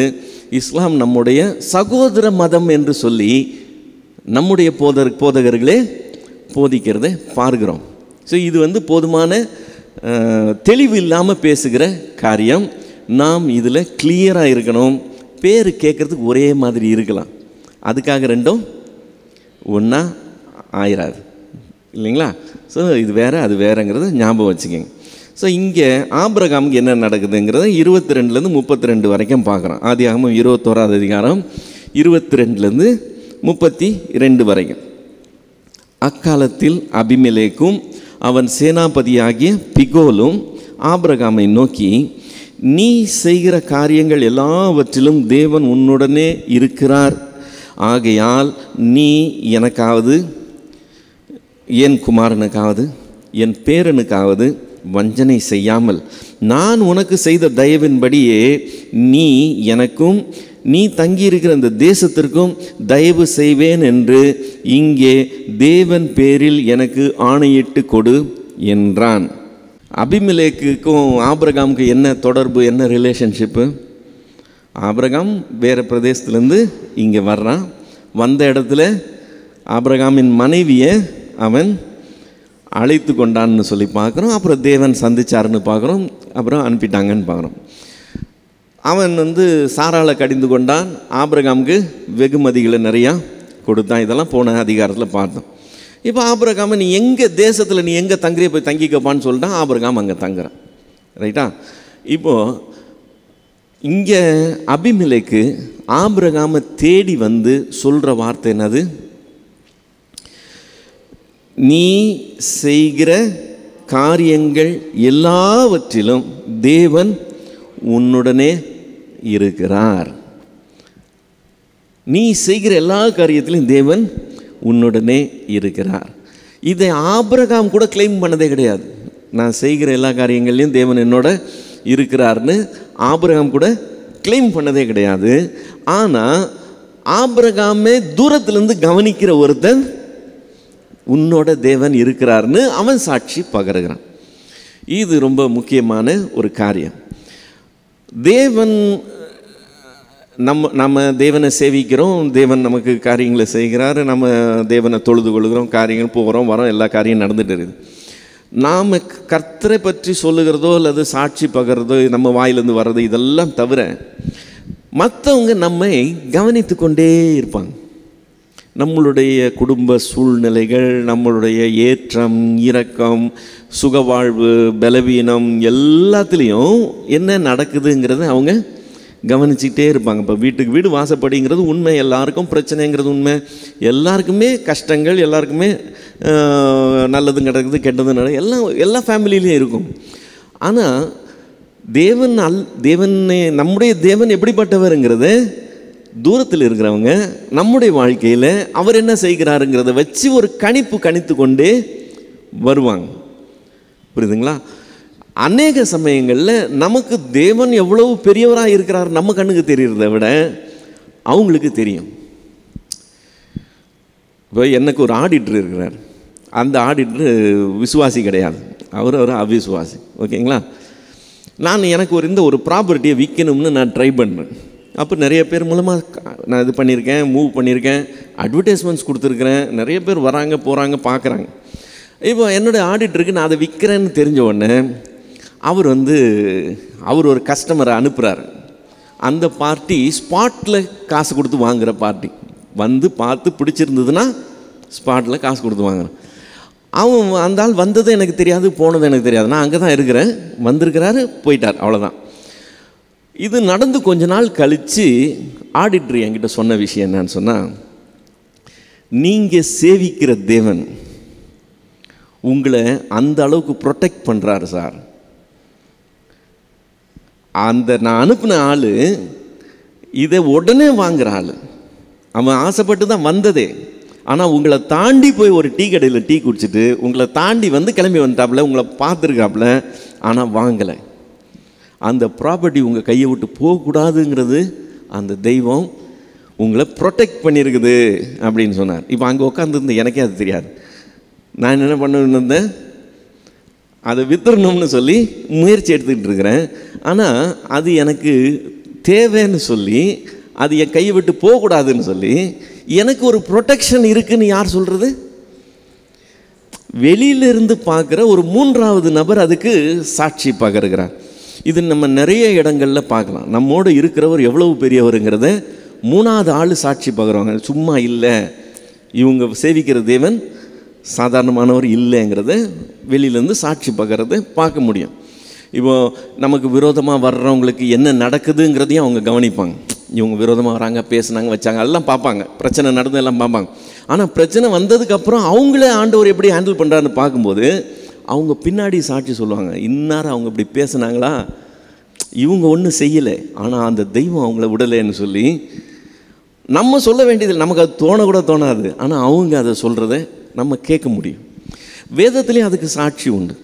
இப்போது யோபு தேவனுக்கு முன்னாடி உத்தமனும் நீதிமானும் தேவனுக்கு பயந்து பொல்லாப்புக்கு விலகுகிற ஒரு நல்ல சன்மார்க்கனாக இருக்கிறான்னு சொல்லி வேதம் சொல்லுது, ஆண்டவர் சாட்சி சொல்கிறாரு. ஆனால் பிசாசு சொல்கிற சாட்சி வித்தியாசம். யோபுவின் புஸ்தகம் 1 அதிகாரம், யோபு 1:10. யோபு 1:10, நீர் அவனையும் அவன் வீட்டையும் அவனுக்கு உண்டான எல்லாவற்றையும் சுற்றி வேலி அடைக்கவில்லையோ, அவன் கைகளின் கிரியை ஆசீர்வதித்தீர், அவன் சம்பத்து தேசத்தில் பெருகி இருக்கிறது. யோபு ஒரு நாளும் எங்கேயும் தேவன் என்னையும் எனக்கு உண்டான எல்லாவற்றையும் சுற்றி வேலி அடைத்து என்னை பாதுகாத்து வருகிறாருன்னு அறிக்கையிட்டு தான் நம்ம பார்க்கவே முடியாது. ஆனால் பிசாசு வாயில் அந்த வார்த்தை வருது. புரியுதுங்களா? ஸோ தேவன் செயல்படுகிற விதம் அப்படி, மற்றவங்க இதுக்கு சாட்சி பகருவாங்க. இங்கே ஆபிரகாம் கூட தேவன் இருந்து கிரியை செய்கிறார்னு யார் சொல்கிறது? அபிமெலேக்கு சொல்லுகிறதை நம்ம பார்க்கிறோம். இப்போ அப்படி சொல்லிவிட்டு அவன் சொல்கிறான், நான் உனக்கு நல்லது செஞ்சேன். என்ன நல்லது செஞ்சேன்? உன்னை துரத்தி விடல. இப்போ நீ சாரால் பிரச்சனை வரும்போது, எப்போ உன் பிரச்சனையும் வேணாம், நீ கிளம்பி, நீ இந்த எல்லைக்குள்ளே இருக்கக்கூடாது, நான் மூஞ்சை பார்க்கக்கூடாதுன்னு துரத்தி விடல. அதுக்கு பதிலாக என்ன சொன்னால், தேசம் உனக்கு முன்னாடி இருக்குது, நீ எங்கே இருக்கிறியோ போய் இருந்துக்கோன்னு சொல்லி நான் செஞ்சேன். நான் உனக்கு தயவு பாராட்டினது போல் நீனும் எனக்கும் என் தேசத்துக்கும் எனக்கும் என் பிள்ளைங்களுக்கும் பிள்ளையினுடைய பிள்ளைக்கும் நீனு நன்மை செய்யணும் அப்படின்னு சொல்லி உடன்படிக்கை பண்ணுறதுக்கு தேடி வந்து அவன் வாசப்படியில் நிற்கிறான். அப்புறம் என்ன நடக்குது? அதற்கு ஆபிரகாம், நான் ஆணையிட்டு கொடுக்கிறேன் என்றான். ஆனாலும் அபிமெலேக்குடைய வேலைக்காரர் கைவசப்படுத்தின துறவின் நிமித்தம் ஆபிரகாம் அபிமெலேக்கை கடிந்து கொண்டான். அதற்கு அபிமெலேக்கு, இந்த காரியத்தை செய்தவன் இன்னான் என்று எனக்கு தெரியாது, நீயும் எனக்கு அறிவிக்கவில்லை. இன்று நான் இதை கேட்டதே அன்றி இதுக்கு முன்பு நான் கேள்விப்பட்டதில்லை என்றான். ஸோ அதுக்கப்புறம் அவங்க ஆடு மாடுகளை மாற்றிக்கொள்கிறாங்க. ஸோ இந்த 7ங்கிற நம்பர் வருது. இந்த 7ன்ற நம்பர் அவங்க ஒரு விசேஷமான நம்பராக எடுத்துக்கொள்ளுவாங்க. அது ஒரு பூரணமான நம்பர் அல்லது ஒரு நல்ல ஒரு நம்ம சகுனம்னு சொல்லுவோம், சாங்கியம்னு சொல்லுவோம், ஏதோ ஒன்று. அவங்களுக்குள்ள அந்த 7ங்கிறது அந்த மாதிரி ஒரு நம்பர். ஸோ 7ங்கிறத வச்சு அவங்க அந்த பண்ணிக்கிறாங்க. இப்போ இந்த துறவு நோன்றாங்க பார்த்தீங்களா, இது பின்னாடியும் வரப்போகிற ஒரு பிரச்சனை. அதனால் இப்போ அது என்னன்னு பார்த்துக்குவோம். இவங்க இருக்கிறது வனாந்தரமான பகுதி. இந்த வனாந்தரமான பகுதியில் துறவு நோண்டி தண்ணி பார்க்குறதுங்கிறது ரொம்ப கஷ்டம். இப்போ நமக்கே கிணறு வெட்டணும்னா எவ்வளோ செலவாகுது இல்லை? போர் போட்டுறதுனா எவ்வளோ செலவாகுது? ஒரே இடத்துல போர் போட்டோன்னே தண்ணி கிடச்சிருதா? நம்ம 4 இடத்துல தோண்டினதுக்கப்புறம் தான் ஏதாவது ஒரு இடத்துல நமக்கு தண்ணி கிடைக்குது.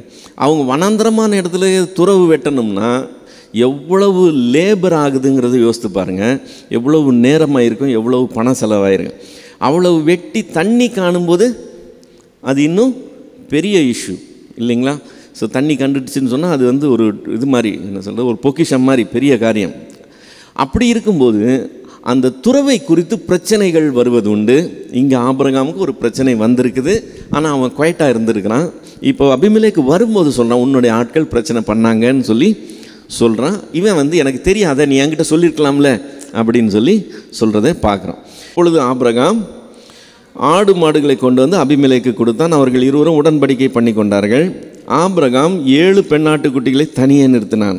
அப்பொழுது அபிமெலேக்கு ஆபிரகாமை நோக்கி, நீ இது தனியே நிறுத்தின இந்த 7 பெண்ணாட்டுக்குட்டிகள் என்னத்திற்கு என்று கேட்டான். அதற்கு அவன், நான் இந்த துறவுகளை தோண்டியதை குறித்து நீ சாட்சியாக இந்த 7 பெண்ணாட்டுக்குட்டிகளை என் கையில் வாங்கி கொள்ள வேண்டும் என்றான். அவர்கள் இருவரும் அவ்விடத்தில் ஆணையிட்டு கொண்டபடியாக அந்த இடம் பெயர்சபா எனப்பட்டது. இப்போது மறுபடியும் இப்போ இன்னும் ஒரு துறவு உண்டு பண்ணியிருக்கான். அந்த துறவு இடத்துல தான் இந்த இடத்துல இதெல்லாம் பேசுகிறாங்க. இப்போ அந்த துறவுக்கு பேரே என்னன்னு வைக்கிறாங்க? பெயர்சபா அப்படின்னு சொல்லி வைக்கிறாங்க. பெயர்சபா அப்படின்னு சொன்னாலே ஆணையின் கிணறு அப்படின்னு சொல்லி அர்த்தம். அதாவது இவங்க 2 பேர் உடன்படிக்கை பண்ணி கொள்கிறாங்க. அந்த துறவு நிமித்தம் உடன்படிக்கை பண்ணதுனால அதுக்கு பேர் பெயர்சபா. இதுக்கு முன்னாடி பெயர்சபாவின் வனாந்தரங்களில் அலைந்து திரிந்தாள்னு இருக்குல்ல. அப்போ பெயர்சபான்ற பேர் முன்னாடியே இருந்துதா, இப்போ தான் பேர் வைக்கிறாங்களா? இப்போ தான் பேர் வைக்கிறாங்க. நமக்கு லொக்கேஷனை காட்டுறதுக்காக இந்த இடம்னு சொல்லி சொல்லுதோடைய, ஏற்கனவே அந்த பேர் இருந்துச்சுன்னு அர்த்தம் கிடையாது. இது மாதிரி நிறைய இடங்களில் வேதத்தில் வரும். பின்னாடி தான் பேர் வைக்கப்படும், ஆனால் முன்னாடியே அந்த இடத்த ரெஃபர் பண்ணுவாங்க. அதனால் முன்னாடி அங்கே பேர் இருந்ததுன்னு அர்த்தம் கிடையாது. ஸோ இப்போ உடன்படிக்கை பண்ணிட்டாங்க, சமரசம் பண்ணிட்டாங்க. ஆபிரகாம் இதுக்கு முன்னாடி இந்த இடத்துலையும் அங்கே இருந்தவங்களோட உடன்படிக்கையில் தான் இருந்தான். ஞாபகம் இருக்கா? மம்ரேங்கிற இடத்துல அவன் இருந்தப்போ அங்கே இருந்த ஜாதிகளோட அவனுக்கு உடன்படிக்கை இருந்தது. இப்போ இங்கே வந்திருக்கிறான். இங்கே இருக்கிற இவனோட பெலிஸ்தீரோட இவனுக்கு உடன்படிக்கை வருது. உடன்படிக்கை பண்ணான்னு ஒழிய என்ன செய்யலை? அவங்களோட உறவு கொள்ளலை. அதில் அவன் ரொம்ப கிளியராக இருந்தான். லோத்து செஞ்ச மிஸ்டேக் அதுதான். லோத்து உறவு கொண்டான், இவன் உறவு கொள்ள மாட்டான். இந்த ஜனம் சபிக்கப்பட்ட ஜனம். இந்த ஜனத்துக்கு ஃப்யூச்சர் கிடையாது. தேவன் இவங்களை காலி பண்ணுறேன்னு சொல்லியிருக்கிறார். இவங்களோட என்னுடைய வித்து கலக்கக்கூடாதுங்கிறதுல அவன் ரொம்ப தெளிவாக இருக்கிறான். ஆனால் இன்றைக்கி ப்ரெசன்ட் டேயில் சமரசமாக இருக்கலாமா? தாராளமாக சமரசமாக இருக்கலாம். அவங்க நம்மளோட நல்லபடியாக இருந்தால் நம்மளும் நல்லபடியாக இருக்கிறதுல தப்பு கிடையாது. இப்போவே பகை உண்டு பண்ணுங்கிற காரியம் கிடையாது. ஸோ ஆபிரகாம் அந்த உறவு கொள்றதில் கரெக்டாக அவங்களோட உடன்படிக்கை பண்ணுறதுல சரியாக இருக்கிறான். ஆனால் உறவு கொள்றதில் அவன் ஒரு நாளும் ஒத்து வரலை. சரிங்களா? ஸோ 33, 34வது வசனத்தில் ஆபிரகாம் பெயர்சபாவில் ஒரு தோப்பை உண்டாக்கி சதா காலமும் உள்ள தேவனாகிய கர்த்தருடைய நாமத்தை அவ்விடத்தில் தொழுது கொண்டான். ஆபிரகாம் பெலிஸ்தருடைய தேசத்தில் அநேக நாள் தங்கி இருந்தான். இப்போ ஆபிரகாம் பெயர்சபாவில் என்ன உண்டு பண்ணினானா? ஒரு தோப்பை உண்டு பண்ணினான். இந்த தோப்புங்கிற வார்த்தை நம்ம தமிழில் என்னன்னு பயன்படுத்துகிறோம்? தோப்புனா என்ன அர்த்தம்? மான் தோப்புனா என்ன அர்த்தம்? நிறைய மாமரம் இருக்குன்னு அர்த்தம். தென்னந்தோப்புனா நிறைய தென்னை மரம் இருக்குன்னு. அப்போ அநேக மரங்கள் இருக்கிற இடத்த நம்ம தோப்புன்னு சொல்லி சொல்கிறோம். இப்போ ஆபிரகாம் ஒரு தோப்பை உண்டு பண்ணினான்னு சொல்லும்போது அவன் அநேக மரங்களை நட்டு அங்கே ஒரு தோப்பை உண்டு பண்ணினான்னு நம்ம எடுத்துக்கலாம். ஆனால் இங்கே இந்த வார்த்தை இதுக்கு உண்டான அந்த எபிரேய பதம் ஆக்சுவலாக ஒரு மரத்தை குறிக்குது. அந்த மரம் வந்து தமாரிஸ்க் அப்படிங்கிற ஒரு மரம். அந்த மரம் அந்த வனாந்தரமான வெயில் வெப்பம் அதிகமாக இருக்கிற இடத்துல ஓங்கி வளருகிற ஒரு மரம், தமாரிஸ்க் அப்படிங்கிற மரம். இப்போ இந்த வார்த்தை பைபிளில் 3 இடத்துல தான் வருது. ஒன்று இங்கே, இன்னொன்று 1 சாமுவேல் 22 அதிகாரம் 6வது வசனத்தில் சவுல் ராஜாவாக இருக்கும்போது தாவீதுக்கு விரோதமாக ஆலோசனை பண்ணும்போது அவன் ஒரு தோப்பில் உட்கார்ந்து அதை பேசினான்னு சொல்லி வரும். அது அந்த தமாரிஸ்கின்ற மரத்துக்கு அடியில் அவன் உட்காந்து பேசினது, தோப்பில் உட்காந்து அவன் பேசினதா வருது. அடுத்து அதே 1 சாமுவேல் 31 அதிகாரம் 13வது வசனத்துக்கு வந்தோம்னா சவுல் செத்து போயிடறான். அவனுடைய உடலை எடுத்துகிட்டு வந்து யாபேசின் புத்திரர் தோப்பிலே அடக்கம் பண்ணினார்கள்னு சொல்லி வரும்போது மறுபடியும் தமாரிஸ்க் என்கிற அந்த ஒரு மரத்தின் கீழே அவங்க அடக்கம் பண்ணாங்க அப்படின்னு சொல்லி வருது. இந்த தோப்புன்னு தான் தமிழ் பைபிளில் இருக்குது. ஆனால் எபிரேய மொழியில் தமாரிஸ்க்ன்ற ஒரு குறிப்பிட்ட மரத்தை பற்றி அது பேசு. ஒருவேளை 2-3 மரங்கள், நிறையா மரங்கள் இருந்தால் அது ஒரு தோப்பு மாதிரி இருந்திருக்கலாம், அல்லது அந்த மரத்துக்கு அப்படி ஒரு வித்தியாசமான ஒரு பேர் இருந்திருக்கலாம், வாட் எவர் இட் இஸ். ஆனால் பைபிளில் எத்தனை தடவை வருது? மொத்தமே 3 தடவை தான் வருது. சவுலினுடைய காரியத்தில் 2 தடவையும், இங்கே ஆபிரகாம் காரியத்தில் 1 தடவை வருதுங்கிறத மட்டும் நம்ம கவனத்தில் வச்சுக்குவோம். இப்போ அவன் தோப்பில் பலிபீடத்தை உண்டு பண்ணி யாரை தொழுது கொண்டானா? சதா காலமும் உள்ள தேவனாகிய கர்த்தரை தொழுது கொண்டான்.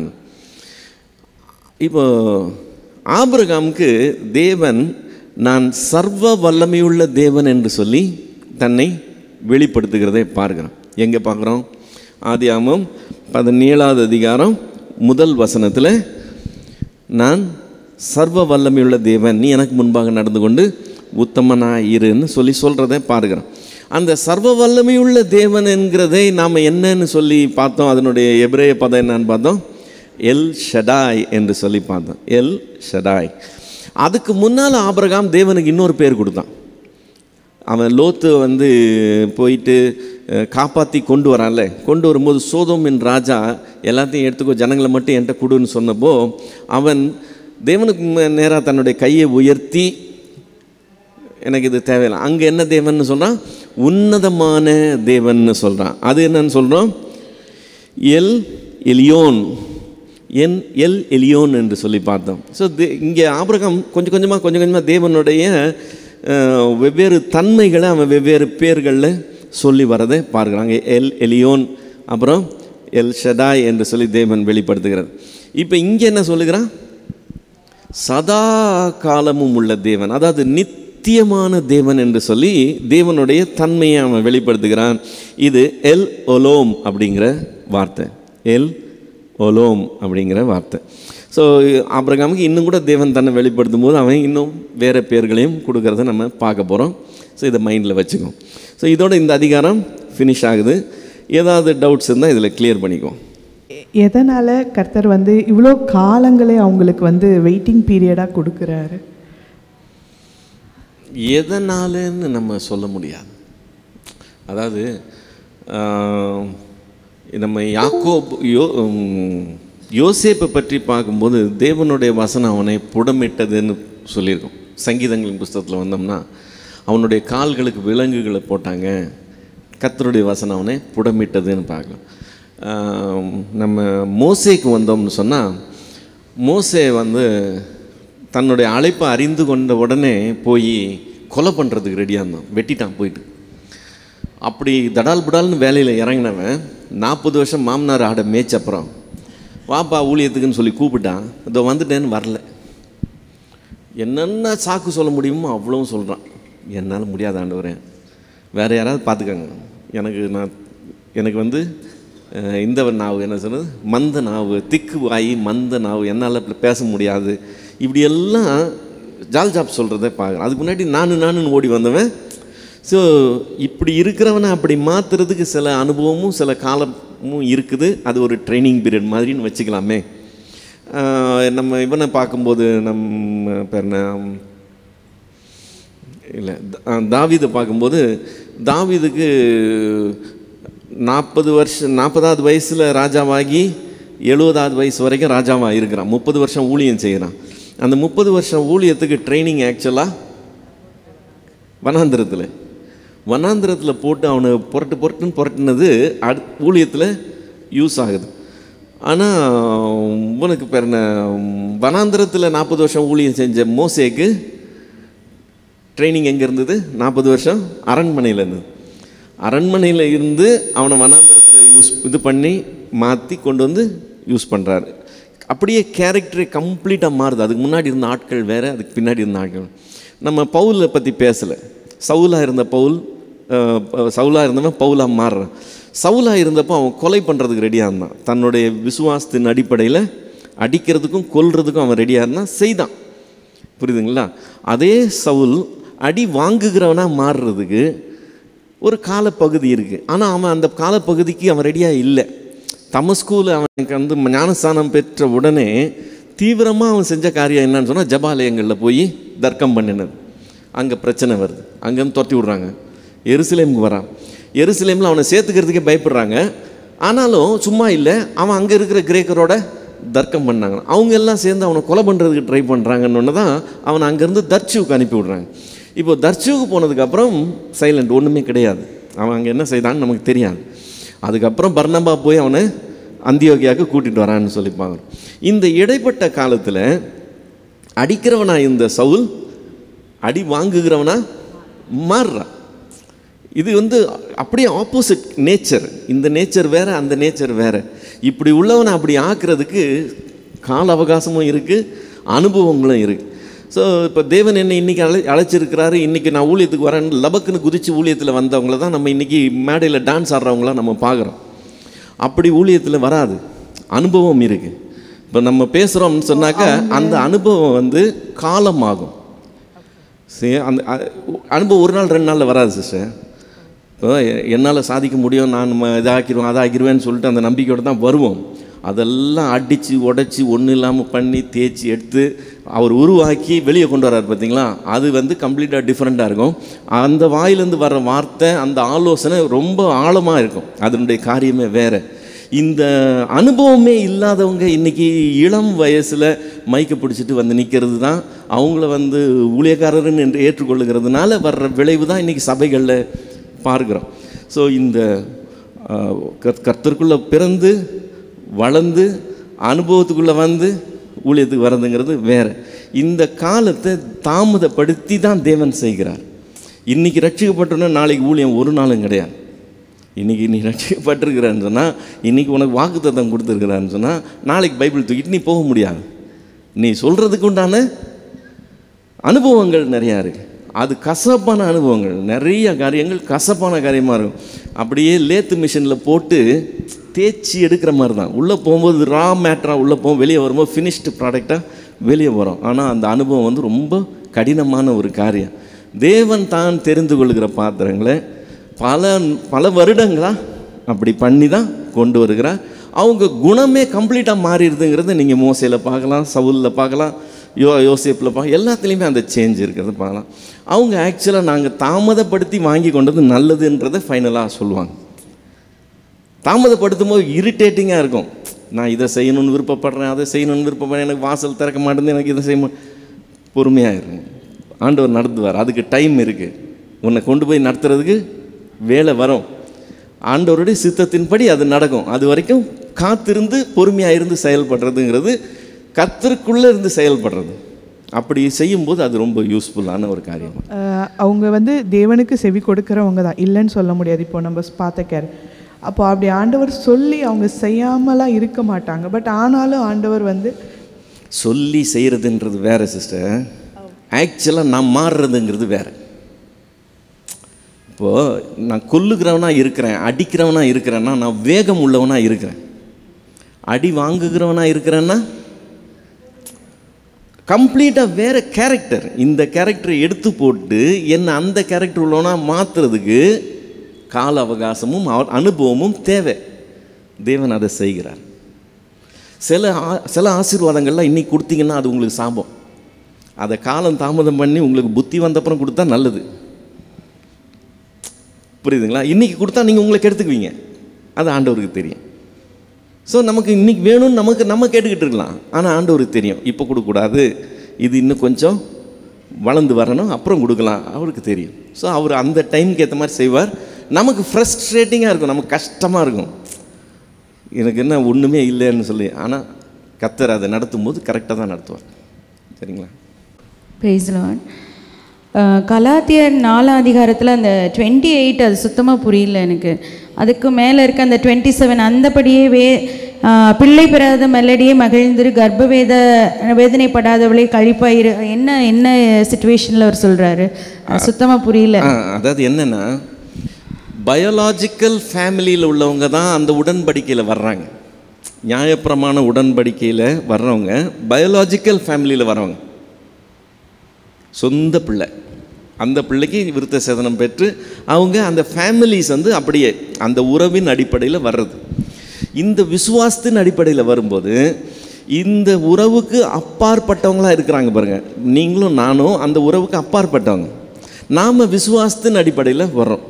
இப்போ நாம் சாராளுக்கு கீழே வர்ற அந்த வாக்கு தத்தத்தை விசுவாசித்து சுதந்திரித்து கொள்ளுகிறோம்னு சொல்லும்போது, இவ பிள்ளை பெற்று சில பிள்ளைகளை அனுபவிக்கிறத விட பிள்ளை பெறாத மலடி பெரிய அநேக பிள்ளைகள் உள்ளவராக ஆகிறான்னு ஒரு வசனம் இருக்குது. அதுதான் இதுன்னு சொல்லி அவன் காண்பிக்கிறான்.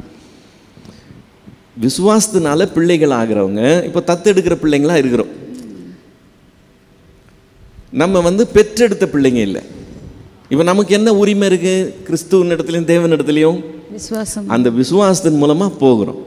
இப்போ நீ ஆசீர்வாதமாக இருப்பாய், உன்னால் ஜாதிகள் ஆசீர்வதிக்கப்படும்னு சொல்லும்போது இந்த ஆசீர்வாதம் தான் அந்த விசுவாசத்தின் மூலமாக வர்ற ஆசீர்வாதம். இது இரத்த சம்மதத்தினால வர்றதில்லை, அதுக்கு நம்ம விசுவாசித்து அதில் உள்ள நுழைகிறோம். அதை தான் அவன் சொல்லுகிறான். ஸோ விசுவாசத்தினால நம்ம பெற்றுக்கொள்கிறோன்ற மாதிரி. ஆமாம். இப்போ சாராள் வந்து நம்மளை டைரெக்டாக பெற்றுக்கொள்ளலை. நமக்கு சாராள் இடத்துல டைரக்ட் உறவு கிடையாது. யூதர்களுக்கு அந்த உறவு இருக்குது, டைரக்ட் உறவு இருக்குது. டைரக்ட் உறவு இருக்கிறது வந்து ஒரு லிமிட்டட் நம்பர்ஸில் வரும்.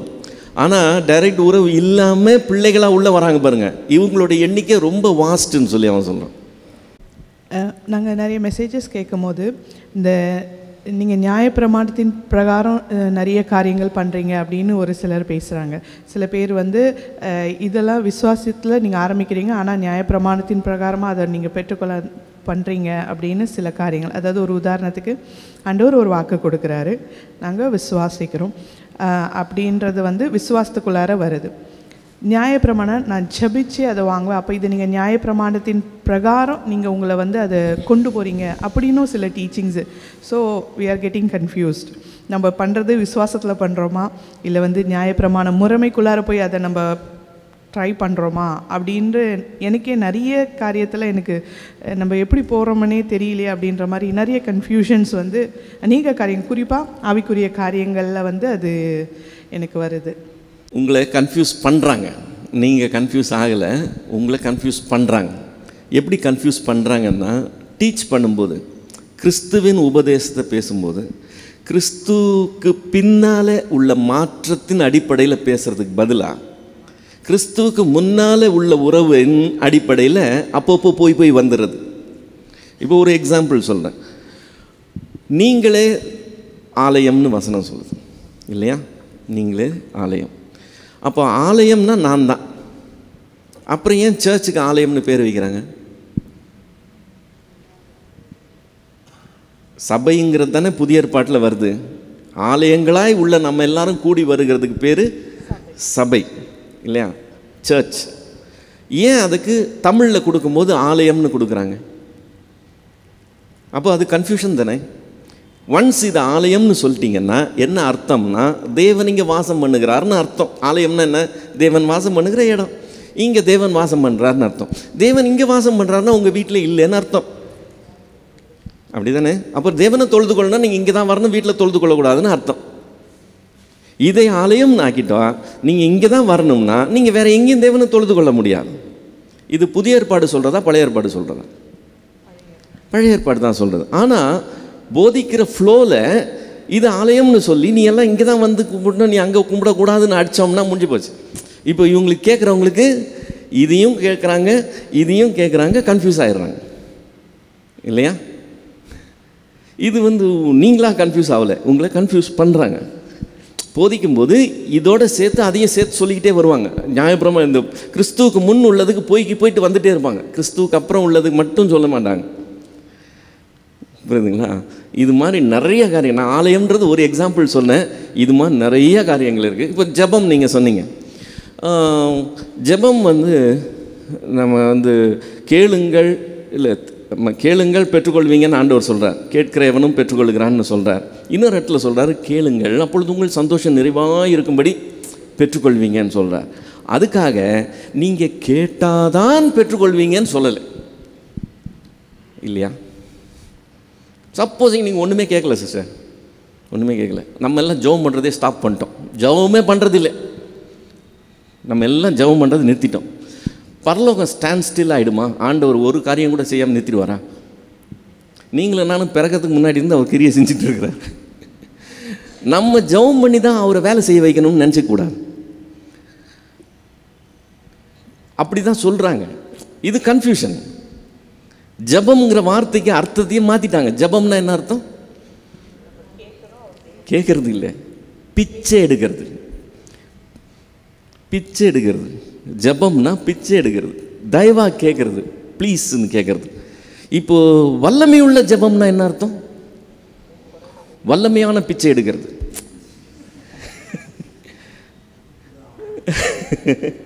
பரலோகத்தை அசைக்கும் ஜபம்னா என்ன அர்த்தம்?